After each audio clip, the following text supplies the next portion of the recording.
Selamat malam jemaat yang dikasihi oleh Tuhan Yesus Kristus. Sebelum firman Tuhan kita dengarkan pemberitaannya pada malam hari ini, mari kita akan berdoa. Bapa, kami bersyukur kesempatan yang kembali Engkau berikan bagi setiap kami untuk kami mendengar akan pemberitaan firman-Mu di dalam ibadah mesbah doa ini. Engkau berbicaralah kepada kami, Bapa. Kami telah siap untuk mendengarkannya. Roh Kudus tolong kami. Urapi untuk hamba-Mu akan menyampaikan firman, dan setiap kami akan mendengarkannya. Sehingga kami bisa mengerti apa yang kami dengar hari ini. Ini doa kami, Bapa, di dalam nama-Mu Tuhan Yesus kami panjatkan. Amin. Firman Tuhan pada malam hari ini, saya akan ambil di dalam pembacaannya di dalam kitab 2 Raja-Raja pasal yang ke-20, ayat yang ke-6, kemudian dilanjutkan dengan ayat 12 sampai ayat yang ke-21. Kemudian berlanjut lagi di dalam 2 Raja-Raja pasal 21 ayat 1 sampai ayat yang kedua. Saya akan membacakan untuk kita mendengarkannya bersama-sama. Aku akan memperpanjang hidupmu 15 tahun lagi, dan aku akan melepaskan engkau dan kota ini dari tangan Raja Asyur.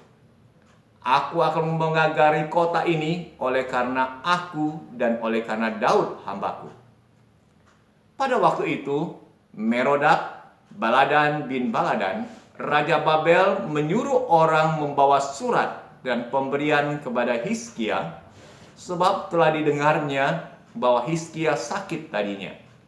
Hizkia bersuka cita atas kedatangan mereka, lalu diperlihatkannya kepada mereka segenap gedung harta bendanya, emas dan perak, rempah-rempah, dan minyak yang berharga, gedung persenjataannya, dan segala yang terdapat dalam perbendaharaannya. Tidak ada barang yang tidak diperlihatkan Hizkia kepada mereka di istananya dan di seluruh daerah kekuasaannya. Kemudian datanglah Nabi Yesaya kepada Hizkia dan bertanya kepadanya, apakah yang telah dikatakan orang-orang ini? Dan dari manakah mereka datang? Jawab Hizkia, mereka datang dari negeri yang jauh, dari Babel.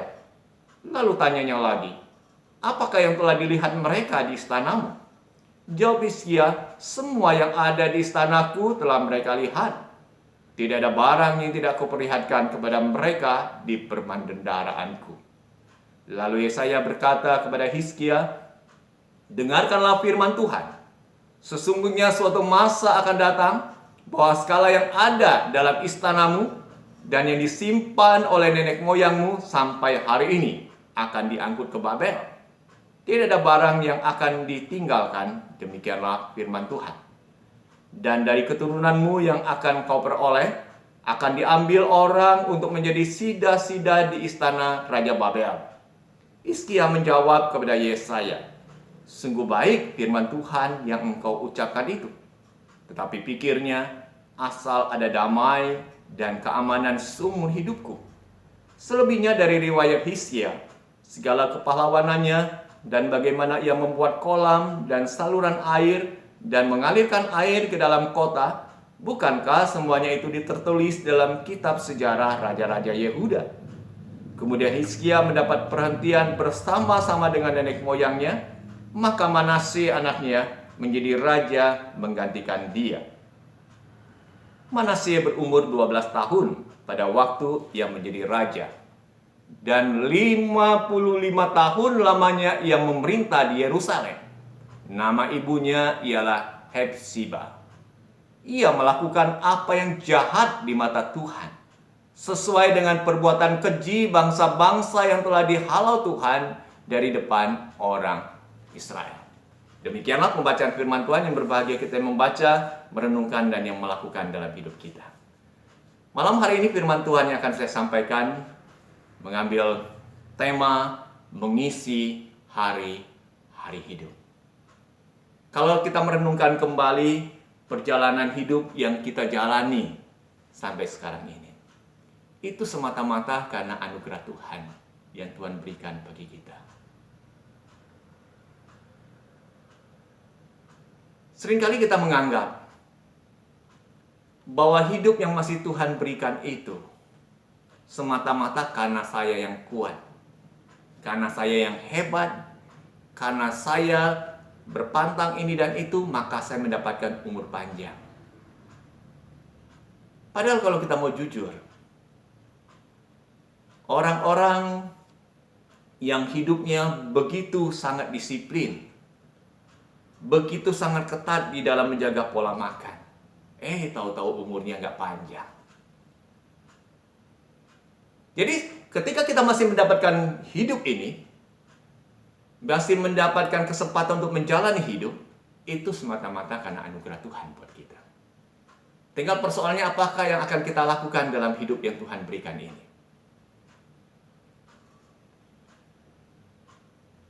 Setiap orang pada akhirnya akan mengakhiri hidupnya di tengah-tengah dunia. Seberapapun dia katakan, aku betah hidup di tengah-tengah dunia ini. Seberapapun dia telah mencapai pencapaian-pencapaian yang tinggi, pada akhirnya itu akan dia tinggalkan, dia akan mengakhiri hidupnya. Dia akan menemui kematian. Dari pembacaan firman Tuhan pada malam ini, hal yang sama juga dialami oleh Raja Hizkia. Raja Hizkia memerintah kerajaan Yehuda. Dan dituliskan di dalam kisah ini suatu kali, Hizkia ini mengalami sakit yang parah, sakit keras. Lalu Tuhan mengutus nabinya, yaitu Nabi Yesaya, untuk menemui Hizkia. Dikatakan bahwa Hizkia, engkau bisa menyampaikan kata-kata terakhirmu. Karena umurmu tidak akan panjang lagi. Engkau akan mati melalui penyakit yang kau derita sekarang ini. Kalau kita menjadi Hizkia, mendengar berita bahwa umurnya akan segera berakhir karena sakit yang diderita, membuat kita damai sejahtera enggak? Tentunya tidak. Kita sedih, kita takut, mungkin juga kita menangis. Dan hal yang sama juga dialami oleh Hizkia. Dikatakan ketika Hizkia mendengar apa yang dikatakan oleh Nabi Yesaya, bahwa hidupnya akan segera berakhir, dia sangat sedih. Dia menangis, dikatakan dia memalingkan mukanya ke tembok. Lalu dia menangis dengan terseduh-seduh sambil dia berdoa, Tuhan ingat akan aku. Bagaimana cara hidupku ini, aku mengasihi Engkau, aku menuruti firman-Mu. Mungkin dalam hati dia memohon, Tuhan berikan aku kesempatan untuk bisa menjalani hidup. Tuhan mendengar apa yang dikatakan, didoakan oleh Hizkia. Lalu ketika Nabi Yesaya akan meninggalkan istana Hizkia, firman Tuhan datang lagi kepada Nabi Yesaya. Kembali engkau, Yesaya, temui Hizkia, katakan kepada dia bahwa Tuhan mendengar seru doanya. Dan Tuhan akan memperpanjang umurnya 15 tahun lagi. Wah, perpanjangan umur 15 tahun. Ini sangatlah berarti sebetulnya.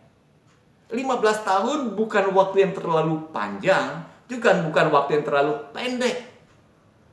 Tapi yang penting adalah 15 tahun itu Tuhan masih berikan bagi Hizkia. Tinggal persoalan apakah akan dia lakukan di dalam mengisi hari-harinya selama 15 tahun itu. Apakah dia berpikir bahwa pada akhirnya setelah 15 itu berlalu, dia akan meninggalkan dunia, dia akan mati. Harusnya dia memikirkan bagaimana dia mempersiapkan generasi penerusnya. Bagaimana dia akan mewariskan tata kerajaan ini kepada penerusnya. Itu yang lebih penting. Tetapi apa yang dilakukan oleh Hizkia? Dituliskan di dalam ayat yang ke-12 sampai ayat yang ke-21. Ketika dia sudah mengalami kesembuhan, lalu datanglah utusan dari kerajaan Babel menyampaikan ucapan selamat kepada Hizkia. Wah, Hizkia ketika dia menerima kunjungan dari utusan Raja Babel sangat senang sekali. Bagi dia, inilah kesempatan bagiku untuk menunjukkan betapa hebatnya aku. Lalu ketika utusan itu datang, dia memperlihatkan segala pencapaiannya, segala harta bendanya, perbendaharanya, persenjataannya, dan lain-lain. Tujuannya untuk apa sebetulnya dia memperlihatkan itu semua? Ingin menunjukkan aku ini hebat.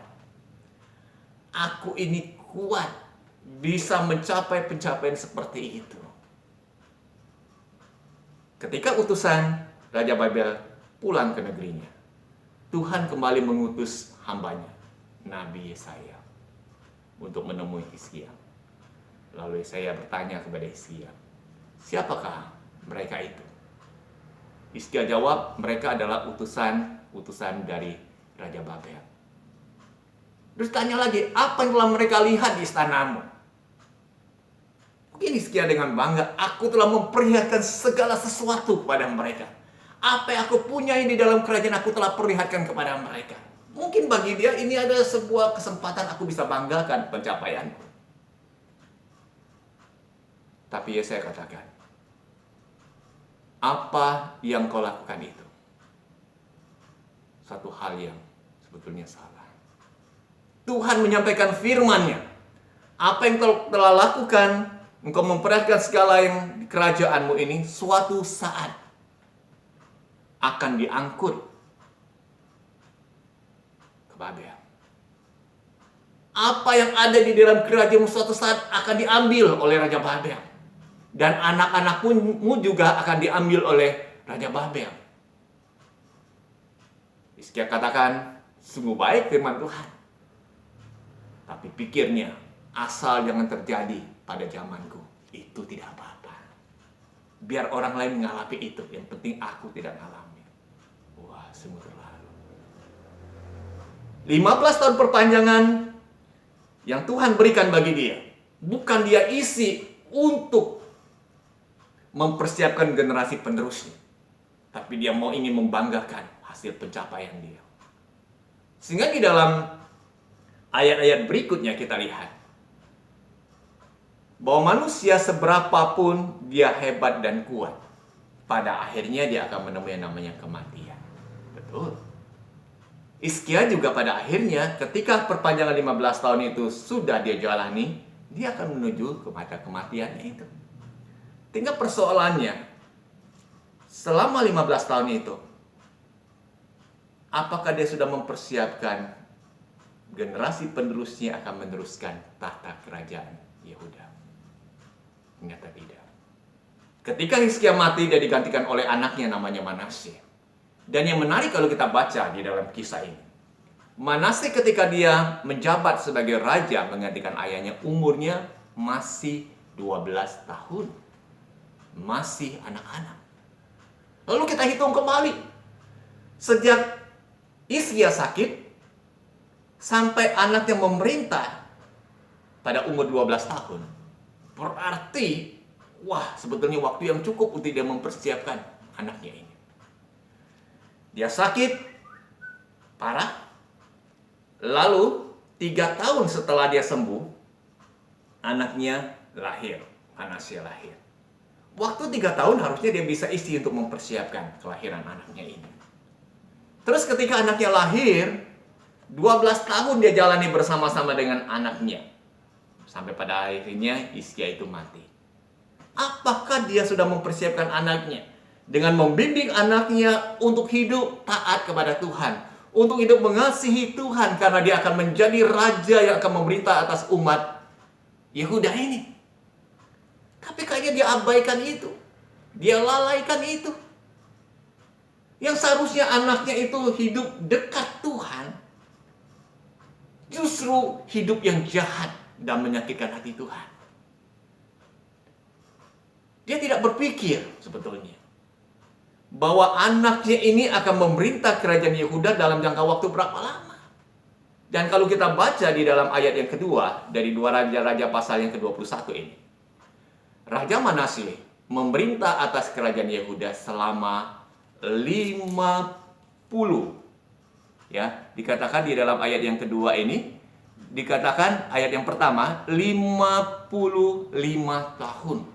Wah, panjang sekali. Daud saja tidak mencapai masa pemerintahan jabatannya selama itu.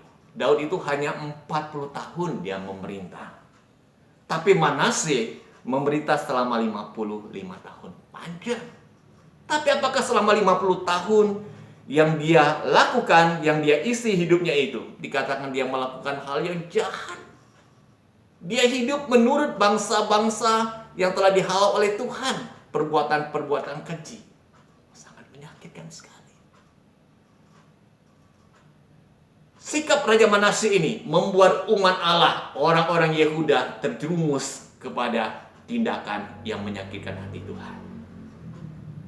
Nah, ini menjadi pembelajaran buat kita sebetulnya sebagai umat Allah. Menjadi rambu-rambu buat kita sebagai umat Tuhan yang hidup pada zaman ini. Pernah kita berpikir, di tengah-tengah pandemi COVID-19, kita bertanya, kok saya masih diberikan kesempatan hidup oleh Tuhan? Orang-orang yang lebih kuat dari saya, orang-orang yang lebih berpengaruh dari saya udah dipanggil dulu, udah meninggalkan dunia ini lebih dahulu karena terinfeksi oleh virus corona itu. Tapi saya masih diberikan kesempatan hidup. Harusnya kita berpikir ini adalah anugerah Tuhan yang Tuhan berikan bagi kita. Biarlah umur yang Tuhan masih berikan bagi kita, kesehatan masih Tuhan berikan bagi kita, kita mau isi hal-hal yang menyenangkan hati Tuhan. Kita mempersiapkan secara khususnya generasi yang akan meneruskan, yaitu anak-anak kita. Sekarang ini begitu banyak waktu kebersamaan kita dengan keluarga. Kita bisa berinteraksi dengan anak-anak kita di rumah. Tinggal persoalannya, apakah kita sudah mengisi hari-hari kebersamaan itu untuk menanamkan firman, memberikan keteladanan buat hidup anak-anak kita, sehingga mereka dipersiapkan menjadi generasi penerus yang akan hidup mengasihi Tuhan, hidup dengar-dengaran akan firman Tuhan itu. Atau kita akan katakan, wah itu perkara yang gampang saya abaikan, saya sia-siakan. Jangan. Ingat, kita menjalani hidup ini ada batas waktu. Ada batas waktu yang Tuhan berikan. Jangan kau sia-siakan batas waktu itu. Pergunakanlah, hidupmu boleh menjadi berkat. Hidup yang mengasihi akan Tuhan, yang mentaati firman Tuhan. Terlebih lagi, kita hidup untuk mempersiapkan generasi penerus buat kita. Buat anak-anak kita. Atau yang kita sudah memiliki cucu kita, buat cucu-cucu kita. Kita persiapkan hidup mereka. Hidup yang mengasihi Tuhan. Hidup yang taat akan firman Tuhan. Biarlah melalui pemberitaan firman Tuhan pada malam ini, marilah kita merefleksikan kembali apa yang telah kita lakukan selama kurang lebih 2 bulan yang sudah berlalu itu. Ke depan masih ada waktu Tuhan berikan. Isilah hari-hari hidupmu untuk mempersiapkan generasi penerus, menanamkan firman Tuhan, mengajar firman Tuhan untuk mereka, sehingga mereka boleh menjadi anak-anak Tuhan yang mengasihi Tuhan, mentaati firman Tuhan dan hidup menjadi berkat bagi banyak orang. Amin. Firman Tuhan.